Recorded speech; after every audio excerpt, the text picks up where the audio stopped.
So mo kí gbogbo yẹn lólùfẹ́ adé ọmọ adé mo kí gbogbo yín o lórí ọ̀rọ̀ Mohbad láṣẹ wa o àti ẹ̀dúpẹ́ lọ́wọ́ Ọlọ́run ọba torí báwọn kan ṣe ń dáná justice for Mohbad wọ́n ṣe ń dàrú Ọlọ́run ọba ń bá wa tún iná yẹn ló ń bá wa tún kọ. Mo fẹ́ play fídíò kan fún wa ẹ máa ní nǹkan kí ẹ ṣe ràgó àwọn ọ̀rọ̀ kan àṣírí kan wà ń bẹ́ẹ̀ azin tó kan baba Mohbad gbọ̀ngbọ̀ngbọ̀ngbọ̀n tó kan ìyá Mohbad tó kan Wùmí tó kan gómìnà Sanwó-Olú àṣírí kan azin mo fẹ́ kẹ́ gbọ́ ibi tí ọ̀rọ̀ dé dúró báyìí lórí ọ̀rọ̀ justice for Mohbad ẹ wo ẹ má jẹ́ làágùn jìnnà ẹ jẹ́ n play fídíò yìí fún mi. Sanwó-Olú àwọn ló decide pé àwọn fẹ́ ṣe inquest àwọn tó dé èèyàn kan ṣe inquest lọ́yàn yẹn am I communicating so ẹ sọ fún mi báwo ni ó ṣe máa jẹ́ pé bàbá Mohbad nìkan ló máa ní o àtàwọn táwọn justice náà ṣe inquest I am telling you for free now barrister lèmi bá sọ̀rọ̀ yìí èmi ò kàn rántí lórí social media I have told you all ni pé I'm doing something behind and very very soon you are gonna be seeing the effect. My keeping quiet does not mean I'm not still supporting. Me, confirm my butt, I repeat me. Anybody that knows me will know me for that. I don't just come online to repeat myself. I want to come online to give you different things every day, which I do. Repeating, ranting, talking, it is not my doings. Am I communicating? Now, you know, in your call, old, you know, èyàn kan ò lè hold corona into ransom báwo ló ṣe possible ṣé bàbá Mohbad ló sọ pé kàn bẹ̀rẹ̀ inquest to start with ni ṣé bàbá Mohbad ni so báwo ló ṣe máa jẹ́ pé bàbá Mohbad ò ní lọ́yà bí bàbá Mohbad ò tiẹ̀ ní lọ́yà kò sí nǹkan tí lọ́yà bàbá Mohbad fẹ́ ṣe ń bẹ̀ nǹkan tí lọ́yà bàbá Mohbad ti ń ṣe látijọ́ yìí ni pé ó kàn ń bi gbogbo àwọn tó witness òkú Mohbad yẹn gbogbo àwọn tó ń pè wá bíi Wùmí ìjọ tí Wùmí lọ́nsìn lọ́yà bàbá Mohbad ló béèrè ṣé ń gbọ́ mi ṣé ń gbọ́ mi lọ́yà bàbá Mohbad nǹkan táwọn lọ́yà yẹn kọ̀ wá fún ni pé kàn béèrè questions lọ́wọ́ àwọn tó bá pè wá síbẹ̀ which tí lọ́yà bàbá Mohbad ṣe tó bá witness ẹ̀ lọ́yà bàbá Mohbad bí Wùmí as a matter of fact gan many questions tí charge and bail lọ́yà bàbá Mohbad gbàǹgbà yẹn many questions kò béèrè gan ṣe tún fẹ́ gbọ́ ẹ lọ béèrè lọ́wọ́ àwọn tó wà ń bẹ̀ lọ́yà ìjọba ló béèrè many questions ẹ lọ béèrè lọ́wọ́ àwọn tó wà ń bẹ̀ lọ́yà ìjọba ló bi Wùmí pé kí ló wà láàrin òun àti Sam Larry kò ń ṣe lọ́yà bàbá yẹn ti gbàbọ̀dẹ̀ previous lawyer ni mo ń sọ yìí ó ṣe ń gbọ́ mi tàdé ní kó change ẹgbà yẹn tó dáhùn ò change ẹ̀ lọ́yà bàbá yẹn ti gbàbọ̀dẹ̀ gbogbo pé kí ló wà láàrin Wùmí àti Sam Larry lọ́yà ìjọba ló béèrè gbogbo pé ṣé Sam Larry ń dó Wùmí tó béèrè lọ́wọ́ Wùmí lọ́yà ìjọba ló béèrè so it is not about lawyer pé lọ́yà ò sí ń bẹ̀ corona inquest have their reason for stopping it which we are contesting. I just don't want to come out to put a lot out there. I am not gbogbo pé yan kan bá spending kan sọ̀rọ̀ wọ́n bá kini kan sọ̀rọ̀ I'm not after that. They can use that in the court of law. They can put it anywhere. But what we are saying is we cannot just they can kò lè stand still sójú kan ká bá mọ̀ nǹkan tó ń ṣẹlẹ̀ káwọn kan wá máa bọ́ta kó máa sọ pé lọ́yà bàbá Mohbad tó change gan kò sí nǹkan kan tó ṣe ń bẹ̀. Most of our questions tí Wùmí ò lè down lọ́yà ìjọba ló béèrè ẹ bá mi love and like ẹ máa jẹ́ kó mú fídíò wálẹ̀ kò cost you anything now I told you if I can love and like myself I'll be doing it myself me like ma ṣe ẹ bá ń gbọ́ tí ma ní kẹ́ṣí ẹ̀ gan I don't do it all I ask from you is love and like if I can do it myself I will do it àbí kan tí mo sọ yẹn mo sọ fún yín pé mo ṣẹ̀ṣẹ̀ yọ eyín mi lẹ́nu mo dẹ̀ tún wá ń ṣe fídíò fún yín mo ti sọ fún yín I'm not paid me gbowó lórí social media gbogbo page mi wà monetized so the fact that I'm doing this from the depths of my heart but tell you many people got in so má dá sí take it easy no this is me I keep on telling people this is me it's not about Mohbad I will do it with everybody am I communicating now ẹ jẹ́ kí n máa sọ lọ so mo wá ń sọ fún yín pé even gbà tí lawyer bàbá Mohbad go wà present ńbẹ̀ iṣẹ́ wo ló ṣe lawyer ìjọba ló béèrè many questions lọ́wọ́ Wùmí àwọn questions tó jẹ́ kí lawyer bàbá Mohbad béèrè kò béèrè so ẹ wá sọ fún mi báwo ni ó ṣe jẹ́ pé bàbá Mohbad ló ń dá inquest dúró ṣé bàbá Mohbad ló request fún corona inquest to start with ni why the inquest is on hold is best known to the government. It's best known to the judges that Sanwo-Olu yan ipe kan bẹ̀rẹ̀ inquest yẹn. Now, àwa ti ní kéèyàn lọ. Ṣé ń gbọ́ mi? Kàn lọ bá wa wádìí pé ìjọ́ wo ní inquest fẹ́ hold. Kí ló ń ṣẹlẹ̀? A fẹ́ gbọ́, a fẹ́ mọ̀ what's next to do. Kàn lè keep everybody in suspense. Ká kàn dákẹ́ síbẹ̀. Nothing, anybody ò dákẹ́. Ṣé ń gbọ́ mi? I personally, no retreat, no surrender. Am I communicating? Dákẹ́. Ṣé nǹkan tí mo sọ yé yín? Àwọn èmi tẹ́ ń wò yìí, mi dákẹ́. Àti ní kọ́ bá wa lọ síbẹ̀. Àbí kò yé yín, gbogbo nǹkan tí mo dẹ̀ ń sọ fún yín láàárọ̀ yìí, èmi lọ bèrè lọ́wọ́ barrister ni pé ẹ jọ̀ọ́ sà, what is happening nípa corona inquest? And this is the confirmation I'm giving you now. So please, don't listen to anybody tó sọ pé Baba Mohbad ni ó jẹ́ kan. Ṣé ọ̀rọ̀ yẹn ṣe gbọ́ létí yín? Ẹ̀yin náà ìjókòó kẹ́, you know? Nobody can suspend or put us into ransom. Ìtòrí Baba Mohbad ní ṣé ẹ gbọ́ sétí yín ṣá. Ṣó pọ̀ létí. Ẹ má gbọ́ yẹn o, nǹkan tó ṣẹlẹ̀ gangan mo sọ fún yín sìn. So, between now and next week, we are going to know what is happening. Ṣé ń gbọ́ mi? Though ìgbà táwọn wọn lọ, some of them, ṣé ń gbọ́ mi, wọ́n ti resume sí office fully. So ti yẹn, so ẹni tó jẹ́ kó bá sọ̀rọ̀, wọ́n rí bá sọ̀rọ̀ because we don't want to speak with àwọn cleaning staff tó wà ńbẹ̀. A fẹ́ bá wọn clerk sọ̀rọ̀. The main people tó lè fún wa ní reason tó fi hold there, àwọn la lọ bá sọ̀rọ̀, wọ́n dẹ̀ ní wọ́n wá. Ipe ká padà wá ní next week. Ṣé nǹkan tí mo sọ yé yín? Now, that is it. Chandelier, we are not fighting for any of the family again. Both families are atenujeniwa. They are not seeking justice. I'm not going to talk now. Yorùbá sọ pé ìgbà mi ọ̀rọ̀ wà kò ní sáyè, ìgbà mi àyè wà kò ní sọ̀rọ̀. We are concerned citizens now that are seeking justice. Myself and my beautiful lovely sister in America and my sister in Nigeria that is representing us. Am I communicating? Ṣé ń gbọ́ mi? So please, we are not supporting any family. We are not fighting for any family. We are just concerned citizens. Timba more evidence kan wá fún yín pátápátá by next week. That is when you are gonna support that cause. I don't want you to me if I was to please support this cause. Mo fẹ́ fi evidence wọ̀nyí ni. Lórí ìgbésẹ̀ tá ń gbé. Ṣé nǹkan tí mo sọ yé yín? We don't want that circle. Fẹ́yàn púpọ̀ nínú circle lèmi àti Auntie tó wà l'America yẹn. Reason being that we don't know who is who. Am I communicating? So if you ever say anything for me, èmi á máa relate ẹ̀ padà fún Sam Tagba láti fight fún our concerned citizen. Ṣé ń gbọ́ mi? We are not, read my lips, but ẹ jẹ́ pé ẹ̀rẹ́nu mi. We are not supporting both families to get justice for Mohbad. We are concerned citizens. We want to be neutral now. Am I communicating? My reason for doing this, I'm still coming online later. Tabati achieve, tabati progress. I will come online to explain my reason to you. I'm not saying you don't support who you want to support, but our concerned citizens are dancing because both families, they are not seeking justice. And I can tell you that for free. I can tell you that. I have a lot of reasons. I have a lot of things, but I will just am I communicating? So please, concentrate of good Nigerian citizens, good mothers, good fathers. You know, we want true justice without being biased, without doing it for our pocket. Ejo, mo ko fe ke mo yen ni. Ṣé gbọ́ mi. So, ẹ má worry. Àwa ti ní san tiwa. San Baba Mohbad kan. I don't know what is happening with Baba Mohbad or Wunmi's ipa ngba lawyer mo abon anything. No, I don't know. And I also have my reasons, which I will be talking to you later. Ko ṣọ̀rọ̀ eni. Tí n bá ti mú evidence kan jáde fún yín nípa progress wa. Màá wá máa sọ̀rọ̀ fún yín gbà yẹn. Ṣé nǹkan tí mo sọ yé yín? So, ṣé àwọn family yẹn, ṣé ń gbọ́ mi? Mo believe pé they can be bought. Àtọ̀tún àtòsì. Mo ti rí pé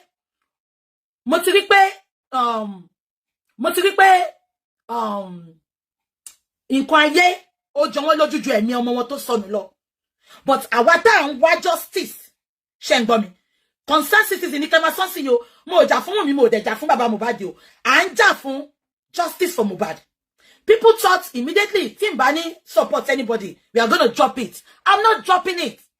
We are now seeking for justice.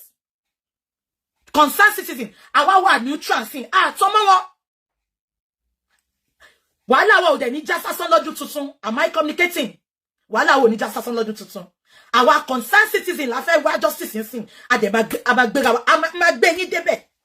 Mo ma gbé yín débẹ̀. Bí mo ṣe gbé àwọn ọmọ yẹn dédé ilẹ̀ ìlérí, ma gbé yín débẹ̀ kó lọ fún mi ṣe. Kí má fi ẹ̀mí mi ṣe. Àtàwọn tó support àti gbogbo yín, a ní fẹ́ mi wá ṣe, a ní fẹ́ bí wá ṣe, a ní fi kokon na àwọn family wá ṣe. Ṣé ń gbọ́ mi? I'm not going to speak a lot here, but the progress ba to ti wà. Till next week, I'll come out to you and put it to you with evidence. Then ma ma sọ gbogbo nǹkan tí mo gbé síkùn láti joy. And my reason for deciding pé, okay, my dear sister in America, even as a matter of fact, can I shock you? It is not even my decision. It is that lady in America's decision. She said, BJ, come, let's talk. And we had a lengthy talk. And I saw many reasons in what she said. So, and number 2, exactly, there is no passion, no positive energy from both families. So please, just leave it. As our family in Bimo, please. The family back come for me, I come for them, back to back. But you can come and say, dúró dé yan kankan mo ti sọ fún yín, àwa ti Nissan. But I'm still coming to you to support. Mo kàn fẹ́ mú evidences wá fún yín náà ni. Tí bá ní kẹ́ support financially sin. Ṣé mo pé mo dà pé ojoojúmọ́ lọ ní ká dáwó no. Ṣé ń gbọ́ mi, please.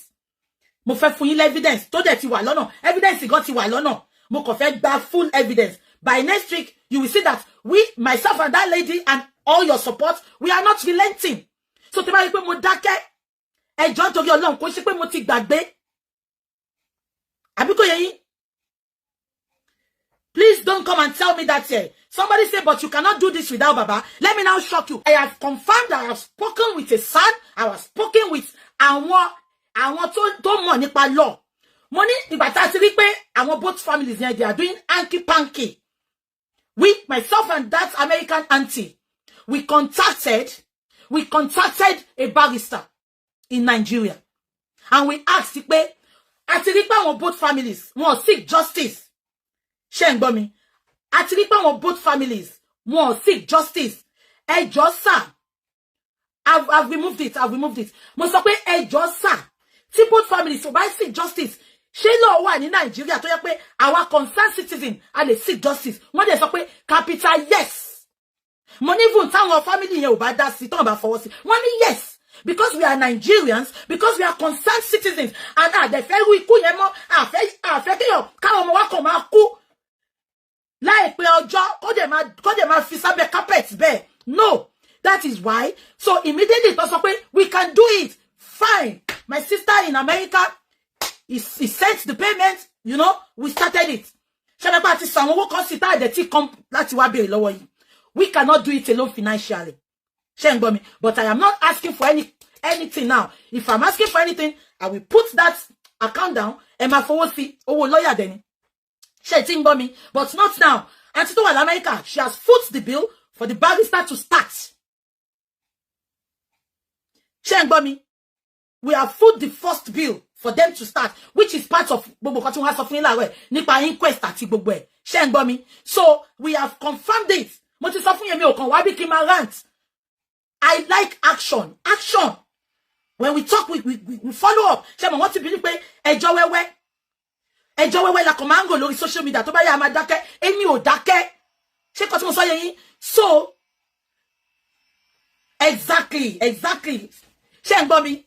So àwa ò dákẹ́, but very soon nǹkan tá kàn ní ni pé ẹ̀yin ṣá máa fàdúrà, ẹ máa sọ fọ́lọ́run pé Ọlọ́run let justice prevail, let the truth prevail. Ọlọ́run bá wa dé fún barrister ṣe. I'm not going to disclose his name. I'm not going to tell you about anything. I'm not going to say that. Now, let me burst your bubble.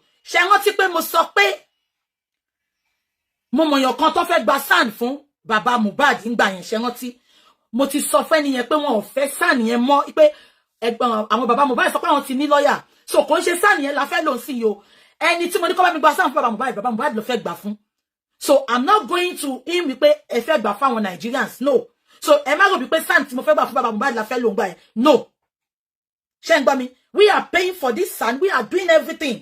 Ṣé ń gbọ́ mi? So that is àlàyé tí mo kàn fẹ́ ṣe bẹ́ẹ̀ nìyẹn. So keep your fingers crossed. Ṣé ń gbọ́? And ṣé ń gbọ́ mi? Keep your fingers crossed. Ṣé ń gbọ́ mi?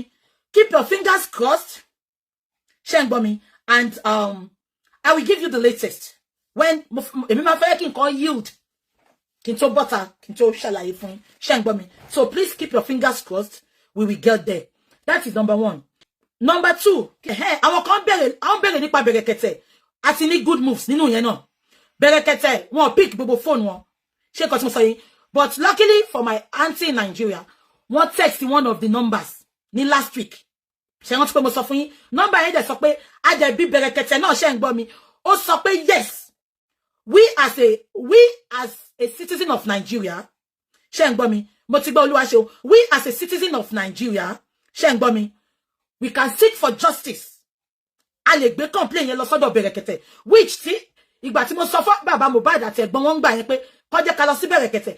Mo ti sọ pé even before Christmas ni the hotel, the ticket and everything, we are going to foot the bill. On sọ pé kó má lọ. Reason best known to him.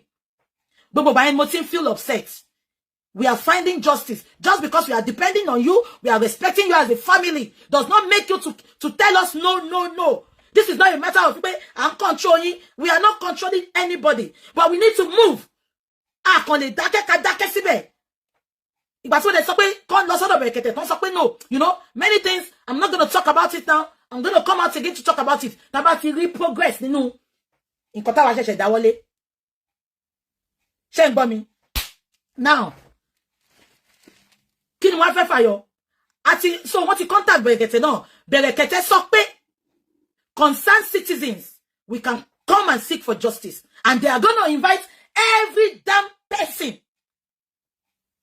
Gbogbo wọn pátá ló máa invite. Títí kan yálà ya gbogbo wọn ló máa invite. Yes. So èèyàn kọ́kọ́ ò lè escape justice. Gbogbo ẹ jẹ́ kí lawyer máa ṣe èyí tó ń ṣe lọ. Gbogbo owó tí lawyer ná jẹ yẹn ẹ jẹ́ kó máa lọ lọ. Ṣé ń gbọ́ mi? Ẹ jẹ́ kó máa lọ lọ. Gbogbo wọn pátá will be brought to book. I can assure you that. Yàtọ̀ sí Santa wa gbà kó máa jà fún true justice for Mohbad. Àtú dúró ńbẹ̀, àtú lọ bá Bẹ̀rẹ̀kẹ̀tẹ̀. Ṣé ń gbọ́ mi? Now, Bẹ̀rẹ̀kẹ̀tẹ̀ èèyàn wá láti lọ on our behalf tí mo ti rán àǹtí yẹn lọ. So gbogbo ẹ̀ náà, I'm going to give you feedback by this time next week. Lágbára Ọlọ́run, k'Ọlọ́run má pa mí kó má pa yín. Ṣé ń gbọ́ mi? Yes, I hope now. We are not waiting for anybody. The offer was saying ni. Àwọn dẹ̀ fẹ́ lọ síwájú ní 2024 ni. You know, pípẹ́ àwọn ojú àwọn family yẹn ká tó jà. No, it doesn't work like that. We are concerned citizens. We are concerned about what killed Mohbad. A fẹ́ mọ̀, a dẹ̀ fẹ́ put stop sí. Even tó bá fẹ́ fi ọwọ́ dá gbogbo ẹ̀ wípé àwọn tó pa wọ́n máa fọwọ́ bò wọ́n lórí. It doesn't matter. Káwa ṣáà ti mọ̀ pé nǹkan tó pa ni ká dẹ̀ lè tún ẹrù wa tò as òbí, as ọkọ, as ìyàwó. That is our reason for that. But pé àní gba justice yẹn, wọ́n ní fojú àṣebí wọn yẹn kò jọ. So ṣe rí pé gbogbo nǹkan tó bá gbà là ń fi fún. Ṣé ń gbọ́? So Bẹ̀rẹ̀kẹ̀tẹ̀ lágbára Ọlọ́run, bàbá fún yín ní feedback by this time next week. Àti feedback nǹkan tá à ń ṣe pẹ̀lú San yẹn. Ṣé nǹkan tí mo sọ yé yín? Yeah. That is that. Ẹ jẹ́ ká wá fi yẹn lẹ́sìn. Ọ̀rọ̀ Mohbad nìyẹn. Now kí ni mo wá fẹ́ sọ? A lot of things. Omi tuntun ti rú ẹja ti wọ̀. A máa ṣe gbébòhùn díẹ̀. À ń lọ síbi gbébòhùn sí. So ti Mohbad nìyẹn. Kò sí nǹkan tí mo fẹ́ sọ mọ́ nípa ti Mohbad yẹn. Ẹ kàn bá wa gbàdúrà pé Mohbad Ọlọ́run á jẹ́ kó rest, kó nísinmi ayọ̀, kó rest in peace, because yesterday was his birthday and I purposely don't want to put his picture there because he's dead. I would rather celebrate the living than celebrate the dead. Mi mọ̀ ìgbà tó wà láyé. Ṣé nǹkan tí mo sọ yé yín? So gbogbo ilé tá ń ṣe náà à ń celebrate ẹni. I'll celebrate the living than celebrate the dead. Ṣé nǹkan tí mo sọ yé yín? So that is my reason for not putting his picture yesterday. But I prayed for him and mo dẹ̀ sọ fún ipe k'Ọlọ́run kó jẹ́ kí Ọlọ́run jẹ́ ká rí justice. Now, these are my questions. Question number 1. Ẹ̀yin tẹ́ mọ̀ nípa òfin lóòótọ́. So possible àwọn concerned people yìí ṣé iṣẹ́ tí wọ́n fẹ́ ṣe is so possible láì carry baba Mohbad or any of the family members along, so possible lábẹ́ òfin. That is number one. Number two, kí ló ń dá ọ̀rọ̀ ìgbẹ́jọ́ yẹn dúró? Kí ló ń dá dúró? Number three, ọ̀rọ̀ kan wà tí àǹtí Bukky Jesse sọ kọ̀rọ̀ bóyá ẹbí fẹ́ gbàbọ̀dé bí àwọn fẹ́ gbàbọ̀dé. A mọ̀ pé Nàìjíríà la wà. A mọ̀ pé Nàìjíríà la wà. And I'm dẹ̀ mọ̀ pé àwọn èèyàn míì owó ẹlòmíì fẹ́ lè ta ara ẹ̀ gan kó ta ara ẹ̀ torí owó pé òun tún tara fún kó tún tara ẹ̀ tó bá Yorùbá máa ní ọ̀nà ọ̀rọ̀ tó bá ṣe tilẹ̀ ló máa ń gbé àdé ṣùgbọ́n àní jẹ́ kọ̀rọ̀ Mohbad lébẹ̀. Ṣé pé mo sọ́nu fídíò mi alánà pé àwọn kan wà tó jẹ́ pé kì í ṣe pé ó kàn wù wọ́n láti máa gbọ́rọ̀ Mohbad lórí ṣùgbọ́n wọ́n ń wò níwò pé gbogbo ayé náà ò lè jẹ́ olùbí, gbogbo àwọn ò lè jẹ́ òṣìkà, gbogbo ò lè kan máa wo àwọn ìkà kan dẹ̀ máa ṣiṣẹ́ ibi. Ó yé wa torí àwọn kan wò níwò pé àwọn kan ti ń sọ pé olókàn wọn ń bẹ̀ ṣé gíní gbàrà mi wọ́n ṣe fẹ́ di ẹlẹ́rù bákan wò kan ṣùgbọ́n tẹ́lẹ̀ bá lọ táàrí justice á fún àwọn tó ń ṣiṣẹ́ ibi yẹn ní moral láti ṣèmí. Ṣùgbọ́n tábà tẹ́lẹ̀ tí eléyìí ti wáyé tí justice bá ṣẹlẹ̀ á díṣẹ́ ibi irúṣẹ́ ibi bẹ́ẹ̀ kù láwùjọ wa. Ìdí ẹ̀ nìyẹn tí àwọn kan fi ń dìde pé justice la fẹ́. Mi mọ̀ bí ó yé wa bẹ́ẹ̀. So mo dẹ̀ máa ń sọ lọ́pọ̀lọpọ̀ ìgbà pé a nílò ìrànlọ́wọ́ ẹ̀yin ará ìlú, bó jẹ́ nínú àdúrà, bó jẹ́ nínú ìmọ̀ràn àti nǹkan míì. Kò yẹ káwọn kan sọ lé ayé kan sọ di ohun ìnira gbé fáwọn kan. Ìdí ẹ̀ nìyẹn tá a fi ní the justice fún Mohbad. Adéọmọdé ní orúkọ mi, ẹ bá mi pín fídíò èkì.